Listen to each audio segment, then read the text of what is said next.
Do they know I'm black? No. Should they?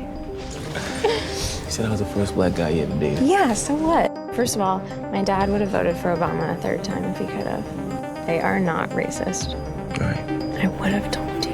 I'm Chris Washington, a photographer. My girl Rose decided it was time to take me up to meet her folks, but the whole thing felt off from the jump. I got out to check and found I'd hit a deer. Seeing its eyes as it was dying, I felt guilty and shook up. A cop came to deal with the accident, but he definitely seemed like some racist dude. Sir, can I see your license, please? Yeah, I have state ID. No. He wasn't driving. Fuck that. You don't have to give him your ID because you haven't done anything wrong. Rose stood her ground and shut down on the cops' messed up demands. What?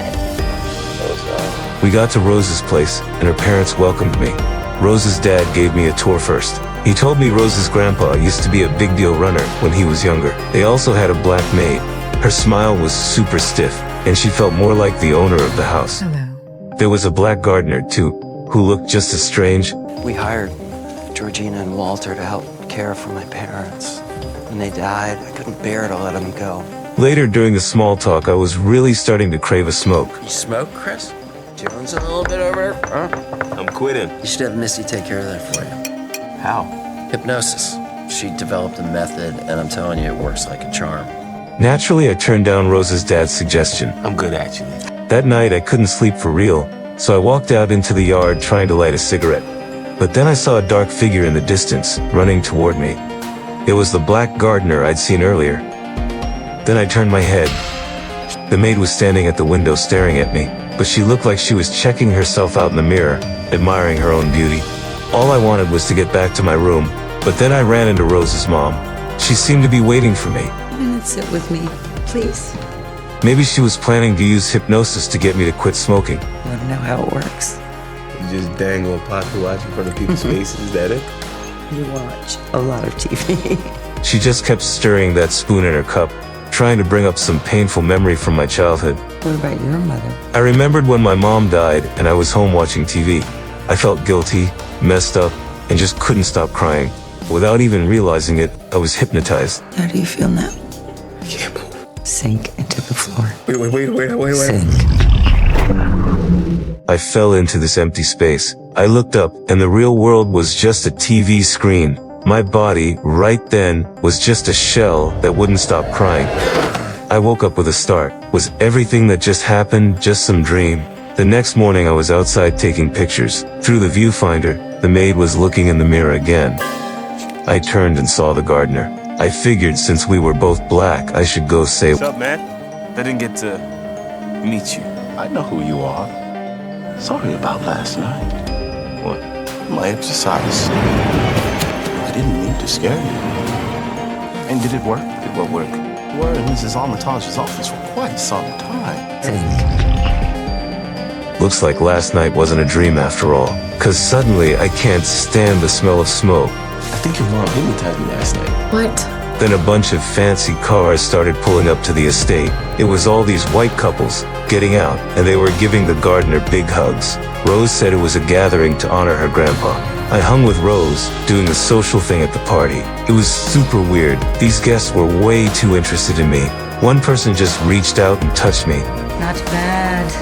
Hey, Nielsen? I was so uncomfortable. I used taking pictures as an excuse to get away.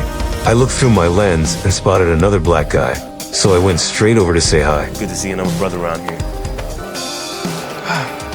Yes, of course it is. The strange thing was, his voice and his moves were more like an old man's, especially when I put up my fist for a bump, and he just shook my hand instead. I got the chills and booked it back to the room. I didn't even notice that the second I went upstairs, everybody stopped talking. Once I got back to the room, I found somebody had unplugged my phone charger. That just made me even more uneasy. Hello. I owe you an apology. How rude of me to have touched your belongings without asking. It's fine. I wasn't trying to snitch. Oh, don't you worry about that. I don't answer to anyone.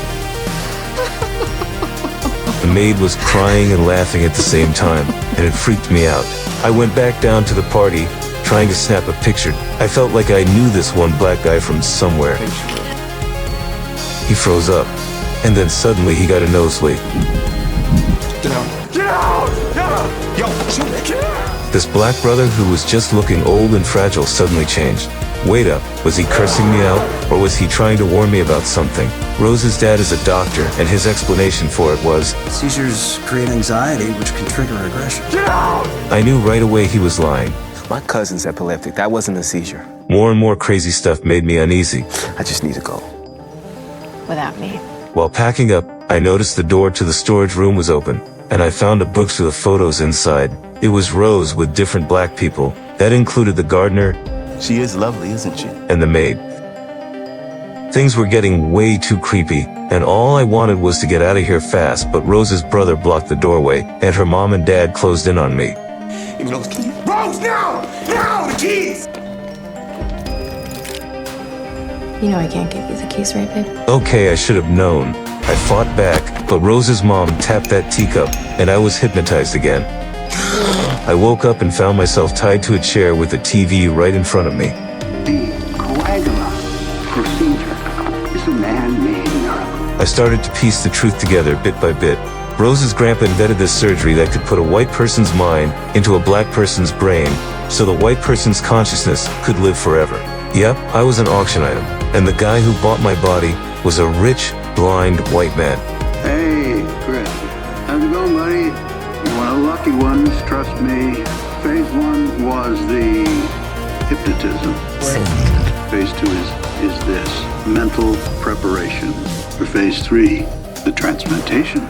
So you won't be gone, and not completely. A sliver of you will still be in there. So you'll be able to see and hear what your body is doing, but your existence will be as a passenger. I'll control the motor function, so I'll be Me. a what? Your eye, man. This is crazy. Hearing what he said, I felt a wave of hopelessness, until I saw the ripped-up armrest on the chair behind me. That's when I had an idea. Soon the TV started playing the image of the teaspoon stirring the cup. I knew I was about to be hypnotized. Rose's brother wheeled in, untied the restraints, and turned around to prep the injection. He didn't know I secretly grabbed a cotton ball. I plugged my ears with the cotton from the chair, and I escaped the hypnosis. I needed a weapon to fight back, so I looked at the deer head mounted on the wall. I took care of Rose's dad and her brother. Now it was the turn of that bitch who hypnotized me. Because I still felt something for Rose, I decided to let her go and just drive away. In my panic, I hit the maid. A flash of pity hit me, and I decided to take the maid with me and escape this place.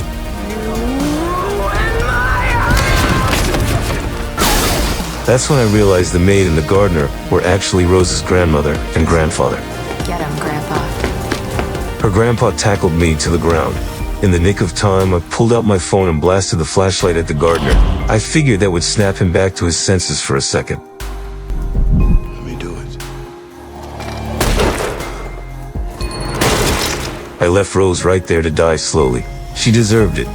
In the end, I got out of that place, but I know damn well it's the same everywhere else.